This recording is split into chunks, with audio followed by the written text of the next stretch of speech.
the first place I applied to become a chiropractic student was to Logan, because my childhood chiropractor, Dr. Phipps, who'd been a friend of the family, wonderful guy, I asked him where I should go, and he said, go to Logan. That's where I went. Okay, that's understandable. And so I applied to Logan, and I got accepted at Logan. And I was so excited about getting accepted to Logan that I went to my other chiropractor, who was Dr. Ed Rahuba in New Jersey. That he'd been my chiropractor when I was in high school. And I said, Doc, I'm so excited to become a chiropractor, I'm going to Logan. And he said, no, don't go to Logan. Don't go to Logan. Go to Sherman or Life. And I said, well, why? He said, because you don't know it, but chiropractic colleges have different philosophies. He's saying this to me, Dr. Hoover's saying this to me. He says, I know what your philosophy of chiropractic is because I've had you as a patient, and you think chiropractic is all about correct subluxation and keep the nerve system working properly so you can be healthy. Let me show you a film strip. So he pulls out an old film projector, 16 millimeter film projector, puts in Turning On to Life by Reggie Gold. 16 millimeter film strip. Reggie Gold in a crushed purple velvet tuxedo with a big wide flowery tie, mutton chop, just Reggie Gold classic from the late 60s and early 70s. And Dr. Who was showing me a 30-minute lay lecture by Reggie Gold, complete with the rheostat and the light bulb and everything. So I watched the whole thing and I say, yeah, of course. That's what we think chiropractic is. What else could it be? He says, go to Life for sure. You decide which one. Because I know that Rahuba was a big DE guy. And so I said this. I said, where's that guy teach? He said, well, Reggie's down at Sherman right now. And again, he was not pushing Life. He was saying Life or Sherman. There's excitement both places. There's philosophy both places. So I contacted Life and Sherman, and quite honestly, this was in 1975, so they were both very new. And I didn't get a very welcoming reception from Life University. Just the people I talked to on the phone talk about what you think, say, or do today can make and affect tomorrow. I got a very welcoming reception from Sherman College, from Susan Newland in 1975. And so I just headed towards Sherman instead of Life. I had no prejudice either way. Sherman seemed more friendly, and Reggie was going to be there. By the time I got there, Reggie wasn't there anymore. He wasn't teaching at Sherman. He had moved on, but that's really what took me to Sherman. So I went to Sherman College and became a chiropractor, started teaching as soon as I graduated. I started teaching actually before I finished the program, because I started teaching at Sherman in the CA program. Taught there from 1981. 1996, became president of the college.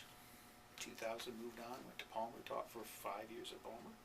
2006, made it down here to Life University. I started teaching at Sherman.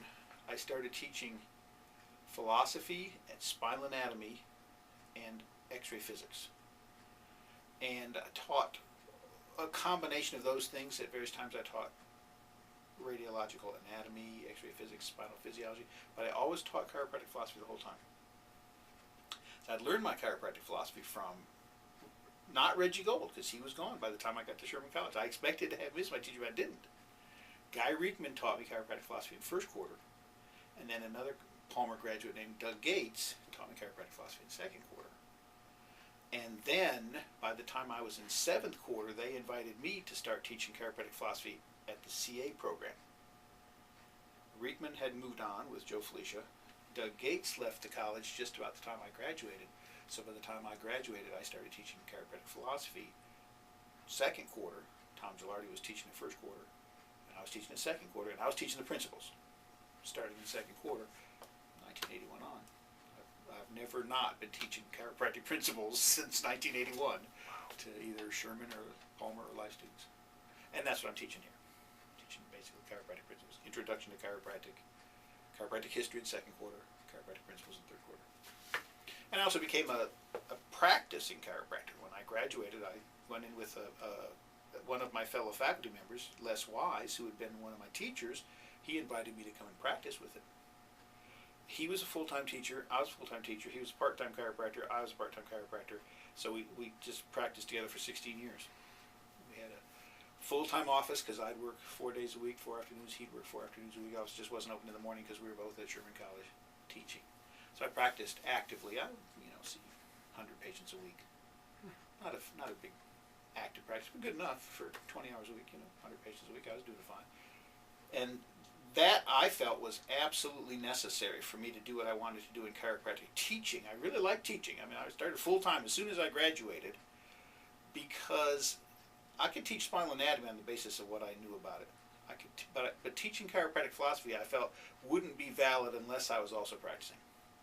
So there's never any question whether I was going to just teach. It was always go into practice at least enough so that I can validate what I'm saying. Because you tell people about chiropractic philosophy, it leads to the conclusion that they should get adjusted, and it leads me to the conclusion I should be adjusting people. So I did for 16 years. I would still be practicing and teaching today, except 1996, Sherman College asked me to quit practice or quit teaching, one or the other, and they made me the president, which was a very full-time job. But they said you can either keep practicing one night a week, or you can keep teaching one class. Either or, you choose. It's okay with them, either one I did. So I kind of had a heart-to-heart with myself, and I decided I could stand to give up practice, but I couldn't quite stand to give up teaching philosophy, so I quit my practice. Very hard to do. But I quit my practice and sold my practice to my partner, Les Wise, and kept teaching the whole time I was president. And then I kept teaching when I left Sherman College. I went to Palmer, and Dr. Riekman, who invited me to come out to Palmer, been my teacher in first quarter, I still do, a friend of mine for 30 years, come out in Palmer, and he said, I want you to do some administrating, but I also need you teaching the philosophy. So at Palmer, I was an administrator, vice president for international and professional affairs. I was going around the world where Palmer was starting programs up. I was going to FCLB meetings and CCE meetings and things like that, WFC meetings. That's for professional international affairs. But I was also teaching in 6 different philosophy courses at Palmer. 2 of them I was the lead instructor. 4 of them we had collaborative teaching at Palmer. Then finally, when I got here, I'd been practicing and teaching for 20-some years, administering and teaching, both as President Sherman and as Vice President Palmer, for almost 10 years, from 1997 to 2006, about 10 years. And so when I came here, I told Life University, I said, I need to just teach for a while. I need to just be a professor, because I'm trying to write this book that I wrote and all this kind of stuff. So since I've been at Life, I've been primarily a faculty member. I'm just a faculty member here. But at the same time, I have a lot of experience. So, if Dr. Riekman or Dr. Scott or whoever needs me to do something, I can step in and do things. I edit today's chiropractic lifestyles, and I go to meetings, and I serve on committees that have larger implications than just being a faculty member.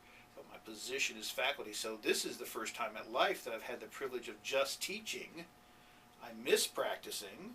I can't say I really miss administrating that much, to tell you the truth. It was okay, but 10 years was enough. But being just a full-time teacher is also very liberating.